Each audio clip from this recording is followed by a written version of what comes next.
নাটকীয় পরিস্থিতিতে দেশ ছাড়তে বাধ্য হয়ে বাংলাদেশের সাবেক প্রধানমন্ত্রী শেখ হাসিনা ভারতের রাজধানী নয়াদিল্লিতে আশ্রয় নিয়েছেন। ভারত সরকার প্রথমে ইঙ্গিত দিয়েছিল মধ্যপ্রাচ্য বা ইউরোপের তৃতীয় কোনো দেশই তার চূড়ান্ত গন্তব্য হতে যাচ্ছে, কিন্তু সেই সম্ভাবনা বাস্তবায়নের এখনও কোনো লক্ষণ দেখা যায়নি। ঠিক কোন ইমিগ্রেশন স্ট্যাটাসে শেখ হাসিনা এই মুহূর্তে ভারতে রয়েছেন স্পষ্ট করা হয়নি সেটিও। তবে ভারতে অনেক পর্যবেক্ষকই বলছেন, পরিস্থিতি দেখে মনে হচ্ছে শেখ হাসিনার ক্ষেত্রে ভারতকে হয়তো শেষ পর্যন্ত দীর্ঘকালীন ভিত্তিতে রাজনৈতিক আশ্রয় দেওয়ার জন্যই প্রস্তুত থাকতে হবে, আর সেটাও হতে পারে বেশ লম্বা সময়ের জন্যই। আনুষ্ঠানিকভাবে ভারত সরকার অবশ্য এখনও এ ব্যাপারে কোনো প্রতিক্রিয়া জানায়নি।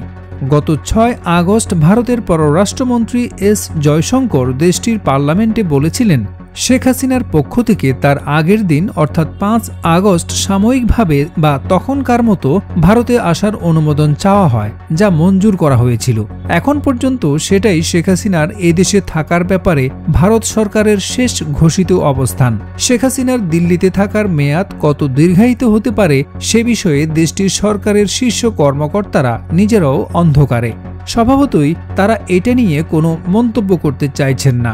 শেখ হাসিনার ক্ষেত্রে এখন কি করা হবে তা নিয়ে এখনও অস্পষ্টতা থাকলেও অতীতে কিন্তু বিভিন্ন দেশের একাধিক নেতা, রাজনীতিবিদ বা তাদের পরিবারকে ভারত রাজনৈতিক আশ্রয় দিয়েছিল।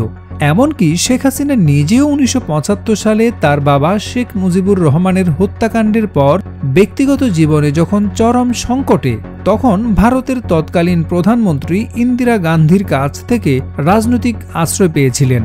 সেই যাত্রায় স্বামী ও সন্তানদের নিয়ে প্রায় দীর্ঘ ৬ বছর ভারতে কাটিয়েছিলেন শেখ হাসিনা। যদিও নিরাপত্তার স্বার্থে দিল্লির পান্ডারা পার্কে তাদের সেই বসবাসের ব্যবস্থা করা হয়েছিল ভিন্ন নাম ও পরিচয়ে।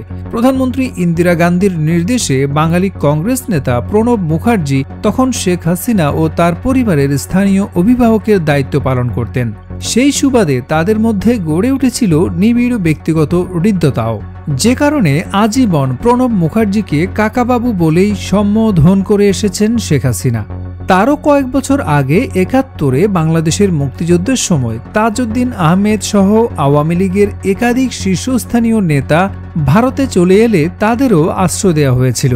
তাজউদ্দিন আহমেদ, সৈয়দ নজরুল ইসলামদের নেতৃত্বে এরপর গড়ে তোলা হয় বাংলাদেশের মুক্তিযুদ্ধকালীন প্রবাসী সরকার, যার কর্মকাণ্ড পরিচালিত হতো মূলত কলকাতা থেকেই।